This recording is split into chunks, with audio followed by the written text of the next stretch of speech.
Hi friends, మరో కొత్త వీడియోకి స్వాగతం. మీరు సోషల్ మీడియాలో ఏ ఒక్కసారైనా ఇల్యూమినాటి అనే పదాన్ని వినే ఉంటారు. దీని మీద ఒక సాంగ్ కూడా వచ్చింది. అయితే ఈ సాంగ్ విని మీరందరూ బాగా ఎంజాయ్ చేసే ఉంటారు. కానీ ఇప్పుడు ఆ పదం వెనుక ఉన్న నిజమైన కథ గురించి తెలిస్తే మీరు మరొకసారి ఆ సాంగ్ విన్నప్పుడు ఒక భయంతో కూడిన ఆలోచనల్లో పడతారు. ఎందుకంటే ఈ ఇల్యూమినాటి అనేది ఒక సీక్రెట్ సొసైటీ యొక్క పేరు. కొన్ని వందల సంవత్సరాల క్రితం కొంతమంది వ్యక్తులు అప్పుడు పాటించే పద్ధతులు నచ్చక వాళ్ళొక సొసైటీని క్రియేట్ చేసి బయట ప్రపంచంతో విడిగా బతుకుతున్నారు. ప్రపంచం మొత్తం వీళ్ళ స్వాధీనంలో పెట్టుకోవాలనే ఒక ఉద్దేశంతో గత 100 సంవత్సరాలుగా ఈ ప్రజలు చూస్తున్నారు. కొన్ని థియరీస్ ప్రకారం ఇప్పుడున్న ఎంతోమంది సెలబ్రిటీస్, పొలిటీషియన్స్ ఇలా వీళ్ళందరూ ఈ ఇల్యూమినాటి గ్రూప్‌కి చెందిన వాళ్ళే అని అనుకుంటున్నారు. అసలు ఈ గ్రూప్ ఎప్పుడు మొదలైంది? దానికి కారణం ఏంటి? అండ్ దాని తర్వాత ఎన్ని ప్రాబ్లమ్స్‌ని ఫేస్ చేసింది? ఇప్పుడు ఈ గ్రూప్ ఏం చేస్తుంది? వీటన్నిటికంటే ముఖ్యంగా బ్లాక్ మ్యాజిక్‌కి గుర్తుగా వీళ్ళని ఎందుకు పిలుస్తారు? ఇలా వీటన్నిటి గురించి మనం ఈ వీడియోలో డీటెయిల్‌గా చెప్పుకుందాం. ఇంక టాపిక్‌లోకి వెళ్ళిపోతే అది 1776 బవేరియాలో, అంటే ఇప్పటి జర్మనీలో యాడమ్ వీషెఫ్ట్ అనే ఒక వ్యక్తి ఉండేవారు. ఇతను ఒక లా ప్రొఫెసర్ మరియు ఎథిస్ట్ కూడా. చిన్నప్పటి నుంచే ఎవరైనా మతం మరియు దేవుడి గురించి మాట్లాడితే ఇతను వ్యతిరేకించేవాడు. ఆఖరికి అప్పటి గవర్నమెంట్ సిస్టమ్ కూడా అతనికి నచ్చలేదు. ఎందుకంటే ఆ రోజుల్లో ఎక్కువ రాజుల పాలన ఉండేది కదా! అది ఇతనికి అస్సలు నచ్చలేదు. దాంతో పాటు అప్పటి గవర్నమెంట్ కూడా వాళ్ళ పాలనలో క్యాథలిక్ చర్చ్ యొక్క ఇన్‌ఫ్లూయెన్స్ బాగా ఉండేది కాబట్టి ఇతను ఎలాగైనా ఈ మొత్తాన్ని ఫుల్ స్టాప్ పెడదామని అనుకున్నాడు. అలా తయారు చేసిందే ఈ ఇల్యూమినాటి. ఇదొక లాటిన్ వర్డ్. ఇల్యూమినాటి అనే పదం జ్ఞానోదయమైన వాళ్ళు అనే అర్థాన్ని ఇస్తుంది. అయితే యాడమ్ ఈ పద్ధతులు నచ్చక 1776లో మొదటిసారి ఇల్యూమినాటి అనే పేరుతో ఒక గ్రూప్‌ని తయారు చేశాడు కదా! ఈ గ్రూప్‌ని క్రియేట్ చేసిన మొదటి రోజుల్లో సేమ్ ఇతని లాంటి ఐడియాలజీతో ఉండే వాళ్ళనే ఈ గ్రూప్‌లో చేర్చుకోవడం మొదలుపెట్టాడు. వాళ్ళల్లో కొంతమంది రైటర్స్, పొలిటీషియన్స్, డాక్టర్స్, లాయర్స్ ఇలా అన్ని కేటగిరీస్‌లో ఉండే వ్యక్తుల్ని ఈ గ్రూప్‌లో చేర్చుకున్నాడు.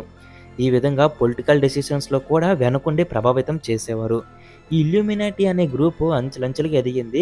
ఒకానొక సమయంలో దాదాపు 3000 మంది వరకు ఈ ఇల్యూమినాటి గ్రూప్‌లో ఉండేవారు. వీళ్ళ యొక్క ముఖ్య ఉద్దేశం ఒకటే. ఎలాగైనా రాజరికం మరియు మతానికి సంబంధించిన పరిపాలన వీటన్నిటిని తొలగించి కేవలం డెమోక్రసీ వంటి రూలింగ్‌నే ప్రారంభించి ప్రతి స్టేటు సెక్యులరిజంని ఫాలో అయ్యి పీపుల్ యొక్క హక్కులకి ప్రాధాన్యత ఇస్తూనే రాజ్యం పరిపాలన జరగాలన్న ఒక ఉద్దేశంతో ఎంతో కృషి చేసి ఎన్నో పత్రికల్లో వాటి గురించి రాసి ప్రజల్లో ఒక అవగాహన తెప్పించారు. ఈ గ్రూప్ ఎప్పటికప్పుడు ఒక సీక్రెట్ మీటింగ్స్ వంటివి ఏర్పరచుకొని వాళ్ళు చేయబోయే తర్వాత మిషన్స్ గురించి డిస్కస్ చేసేవారు.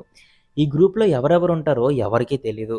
ఎందుకంటే వాళ్ళు కూడా ఒక సాధారణ మనుషుల్లాగే బయటకు తిరుగుతారు కానీ ఎవరికీ తెలియకుండా ఈ మీటింగ్స్ వంటివి కండక్ట్ చేసి ప్రజల్ని ఇన్‌ఫ్లూయెన్స్ చేస్తూ ఉంటారు. ఈ గ్రూప్ వల్ల మొదట ఏమీ అంత పెద్ద ఇంపాక్ట్ క్రియేట్ అవ్వలేదు కానీ రోజులు గడుస్తుండగా ప్రజలు వీళ్ళ మాటలు నమ్మడం మొదలుపెట్టారు. ఒకవేళ ఇదే గాని కొనసాగితే ఇంకా ఇల్యూమినాటికి తిరుగుండదన్న ఉద్దేశంతో అప్పటి రాజు ఎలాగైనా వీటిల్ని ఆపాలని ఈ ఇల్యూమినాటిని 1785లో బ్యాన్ చేశారు. ఇంకా అప్పటి నుంచి ఈ ఇల్యూమినాటి గ్రూప్‌లో కొంతమంది రాజ్యం వదిలి పారిపోయారు.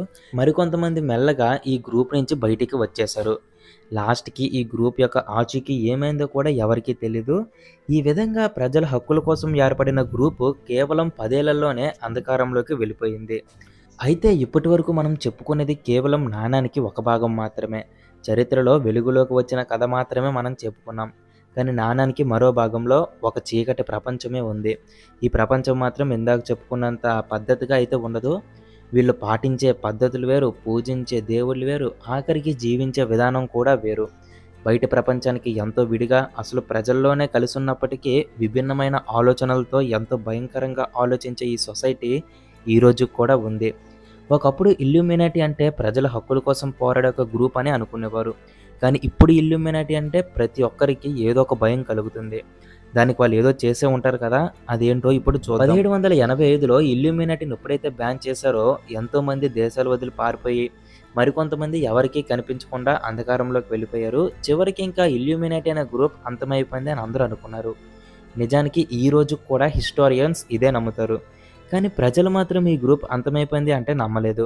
దానికి గాను వాళ్ళు బలంగా ఏం నమ్ముతున్నారంటే ఈ ఇల్యూమినాటి ఈ రోజు కూడా ఉంది. ఇన్‌ఫాక్ట్ వాళ్ళు బ్యాన్ చేసిన తర్వాత మరింత అభివృద్ధి చెంది ఇంకా హింస మార్గాన్ని ఎంచుకుంది.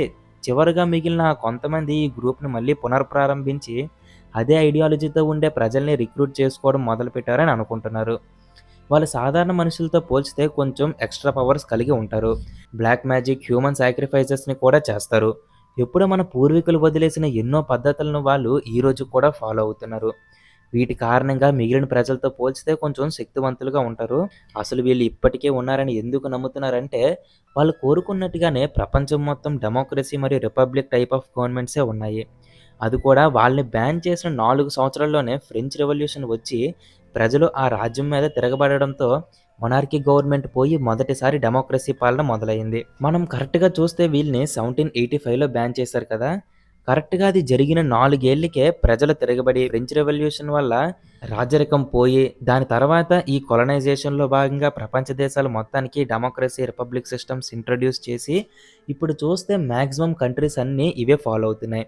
ఇక్కడ గ్రూప్ లేకపోయినప్పటికీ వాళ్ళు అనుకునేది జరిగింది కాబట్టి కొంతమంది ఏం నమ్ముతున్నారంటే, వాళ్ళే వెనకుండి ఇదంతా నడిపించారని అనుకుంటున్నారు.